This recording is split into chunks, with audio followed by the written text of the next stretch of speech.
الحمد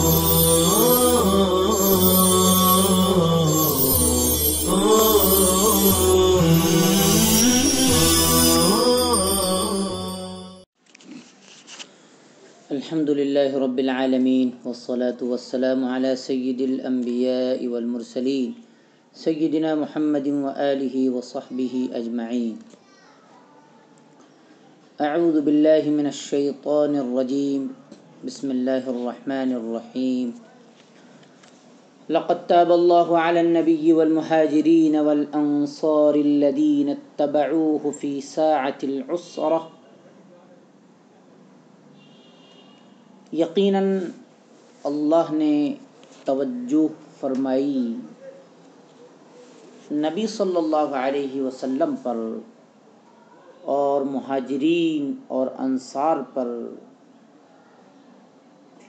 جنہوں نے آپ صلی اللہ علیہ وسلم کا ساتھ دیا تنگی کی گھڑی میں، تنگی کے وقت میں. من بعد ما كاد يزيغ قلوب فريق منهم ثم تاب عليهم. اس کے بعد کہ ان میں سے ایک جماعت کے دل متزلزل ہونے لگے، ڈگمگانے لگے، وہ پس و پیش اور ڈاواں ڈول ہونے لگے، پھر اللہ ان پر مہربان ہوا. انہ بہم رؤوف الرحیم. یقیناً وہ ان پر مہربان نہایت رحم والا ہے. وعلی الثلاثۃ الذین خلفوا. اس جملے کا عطف لقد تاب پر ہے، لقد تاب اللہ پر ہے. اس اعتبار سے ہم ترجمہ کریں گے اور یقیناً توبہ قبول کی ان 3 صحابہ رضی اللہ عنہم کی جن کا معاملہ ملتوی چھوڑ دیا گیا.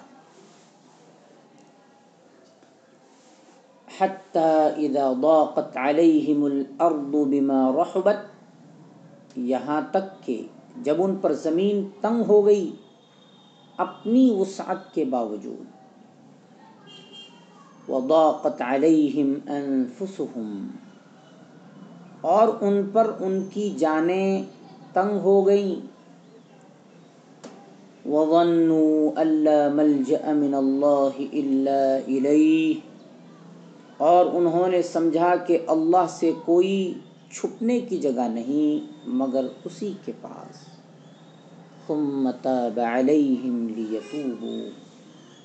پھر اللہ نے ان کی توبہ قبول کی تاکہ وہ توبہ کرتے رہیں. ان اللہ هو التواب الرحیم. یقیناً اللہ توبہ قبول کرنے والا نہایت رحم والا ہے.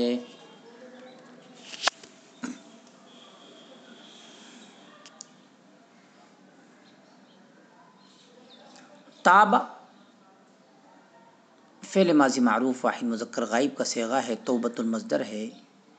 یہ لفظ علا کے ساتھ توبہ قبول کرنے کے معنی میں آتا ہے. اس اعتبار سے ہم نے وعلی الثلاثۃ الذین خلفوا میں ترجمہ کیا تھا یقیناً توبہ قبول کی. اور آپ صلی اللہ علیہ وسلم کہ اسم مبارک کی وجہ سے اور آپ صلی اللہ علیہ وسلم کے آیت کریمہ میں آنے کی وجہ سے ہم نے ترجمہ کیا اللہ نے توجہ فرمائی. لقد تاب اللہ علی النبی. بہرحال یزیغ فعل مضارع معروف صیغہ واحد مذکر غائب ہے، زیغ مصدر ہے، باب ضرب معنی پھر جانا، ٹیڑھا ہو جانا. الثلاثۃ الذین خلفوا. آیت کریمہ میں جن 3 حضرات کا ذکر کیا گیا ہے ان سے مراد حضرت کعب بن مالک رضی اللہ تعالی عنہ، حضرت ہلال بن امیہ رضی اللہ تعالی عنہ اور حضرت مرارہ بن ربیع رضی اللہ تعالی عنہ ہیں۔ ضاقت فعل ماضی معروف سے واحد مؤنث غائب ہے، ضیق مصدر ہے، باب ضربہ معنی تنگ ہونا۔ رحبت یہ بھی فعل ماضی معروف صیغہ واحد مؤنث غائب ہے، رحابۃ مصدر ہے، باب کرما معنی کشادہ ہونا۔ ملجأ معنی ٹھکانہ، یہ واحد ہے، جماعتی ہے ملاجئ، اور مصدر لجأن ہے، لجأن مصدر ہے، باب فتح۔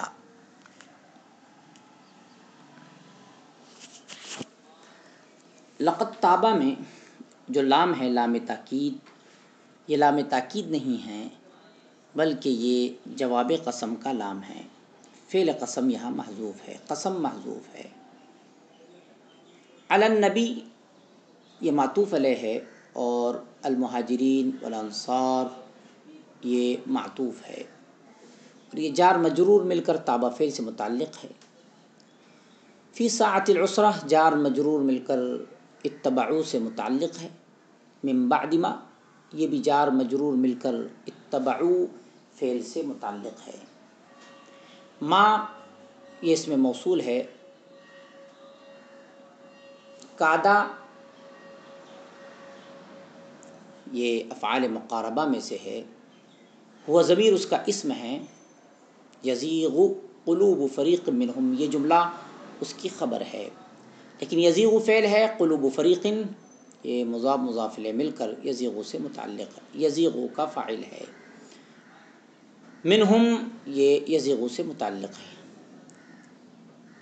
ثم یہ حرف عطف ہے، رؤوف رحیم یہ ان حرف مشبہ بالفعل کی خبر اول خبر ثانی ہے۔ وعلی الثلاثۃ الذین خلفوا میں جو واو ہے یہ واو حرف عاطفہ ہے، اور اس جملے کا عطف علی النبی پر ہے۔ حتی یہ حرف غایت ہے، اذا یہ حکایت حال کے لیے ہے، حال کو بیان کرنے کے لیے ہے، استقبال کے لیے نہیں ہے، لیکن ظرفیہ ہے، حینہ کے معنی میں ہے۔ ضاقت فعل ہے، الارض اس کا فاعل ہے، با حرف جر ہے، ما موصولہ ہے، واو حرف عطف ہے، ضاقت فعل، انفسہم یہ ضاقت کا فاعل ہے، واو حرف عطف ہے، ظنوا یعلموا کے معنی میں ہے، ان یہ مثقلہ مخففہ عن المثقلہ ہے، یا مخففہ عن الثقیلہ ہے، یعنی مشدد تھا اس کو ساکن بنایا گیا، اصل میں ہے انہو ضمیر شان محذوف ہے۔ لا ملجأ یہ لا نفی جنس ہے، ملجأ اس کا اسم ہے، خبر محذوف ہے۔ الیہ یہ جار مجرور مل کر اسی خبر محذوف سے متعلق ہے۔ اب ہم آیات کریمہ کی تشریح کر رہے ہیں۔ لقد تاب اللہ علی النبی والمہاجرین والانصار الذین اتبعوہ فی ساعۃ العسرہ۔ ساعۃ العسرہ یعنی مشکل گھڑی سے مراد غزوہ تبوک کا موقع ہے، یعنی غزوہ تبوک مراد ہے۔ دشواریوں کا حال یہ تھا کہ حضرت جابر رضی اللہ تعالیٰ عنہ سے روایت ہے کہ سواری کی بھی تنگی تھی، غذائی اشیاء کی بھی اور پانی کی بھی، اس لیے غزوہ تبوک کی منظر کشی کرتے ہوئے قرآن کریم نے ساعۃ العسرہ کا جملہ استعمال کیا ہے کہ یہ انتہائی مشکل گھڑی کا وقت تھا۔ صحابہ کرام رضی اللہ تعالیٰ عنہم ایک اونٹنی پر باری باری کئی لوگ سوار ہوتے تھے، کئی لوگوں کو ملا کر کھجور کے چند دانے ہوتے تھے، لوگ کھجور کو چوس چوس کر اپنے ساتھیوں کو دیتے جاتے اور اس پر ایک گھونٹ پانی پی لیا کرتے۔ اسی لیے تبوک کی فوج کو جیش العسرہ کہا جاتا ہے۔ ایک مرحلہ ایسا آیا کہ بھوک کی شدت کی وجہ سے صحابہ رضی اللہ عنہم نے حضور صلی اللہ علیہ وسلم سے اونٹنیوں کو ذبح کرنے کی اجازت چاہی۔ آپ صلی اللہ علیہ وسلم نے اجازت مرحمت فرما دی۔ حضرت عمر رضی اللہ تعالیٰ عنہ نے عرض کیا، اللہ کے رسول، اگر ایسا کیا گیا تو سواریاں اور کم ہو جائیں گی، اس لیے آپ لوگوں کو حکم دیں کہ جن کے پاس جو کچھ ہو وہ اسے جمع کریں۔ سب نے کھانے پینے کی جو چیز مہیا کی تھی یکجا کر دی، مگر ان چیزوں کی مقدار بہت تھوڑی تھی۔ پھر حضرت عمر رضی اللہ تعالیٰ عنہ کے مشورے کے مطابق آپ صلی اللہ علیہ وسلم نے برکت کی دعا فرمائی، تو ایسی برکت ہوئی کہ سب نے کھایا پیا اور اپنے برتنوں میں محفوظ کیا۔ پھر بھی کچھ بچ رہا، یوں تو چند افراد کو چھوڑ کر تمام ہی مہاجرین و انصار رضی اللہ عنہم غزوہ تبوک میں خوش دلی کے ساتھ شریک ہوئے تھے، لیکن کچھ صحابہ رضی اللہ تعالی عنہم وہ بھی تھے جو ایمان میں اور رسول اللہ صلی اللہ علیہ وسلم کی محبت میں کمی کی وجہ سے نہیں شریک ہوئے۔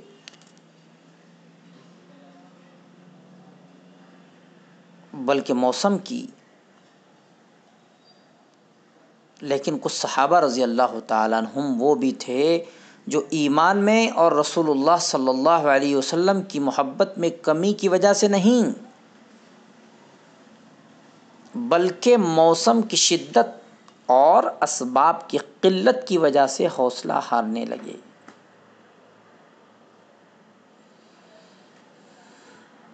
عفواً،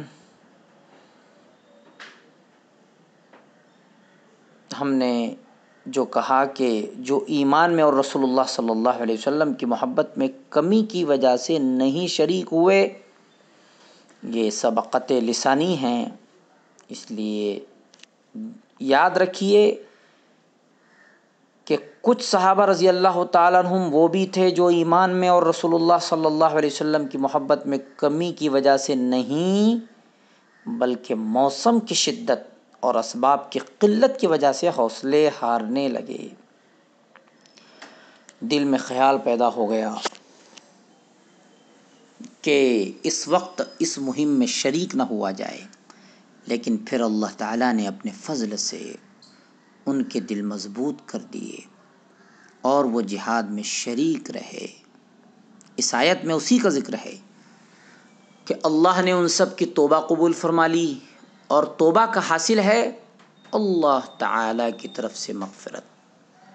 تو گویا غزوہ تبوک کے تمام شرکاء کے لیے یہ مغفرت اور بخشش کا وعدہ ہے۔ رسول اللہ صلی اللہ علیہ وسلم اگرچہ گناہوں سے معصوم تھے، لیکن بشریت کے تقاضے سے بھول چوک ہو جایا کرتی تھی، اور یہ نبی ہونے کے منافی نہیں۔ جیسے اسی واقعے میں آپ صلی اللہ علیہ وسلم کی طرف سے منافقین کے عذر کو قبول کر لینا، جو اللہ تعالیٰ کا منشا نہیں تھا، اس لحاظ سے قرآن کریم نے کہا لَقَدْ تَابَ اللَّهُ عَلَى النَّبِيِّ، کہ آپ کی بھی توبہ قبول فرما لی گئی، لیکن ہم نے ترجمہ کیا ہے اللہ تعالیٰ نے توجہ فرمائی۔ صلی اللہ تعالی علی خیر خلقہ سیدنا محمد وآلہ وصحبہ اجمعین برحمتک یا ارحم الراحمین۔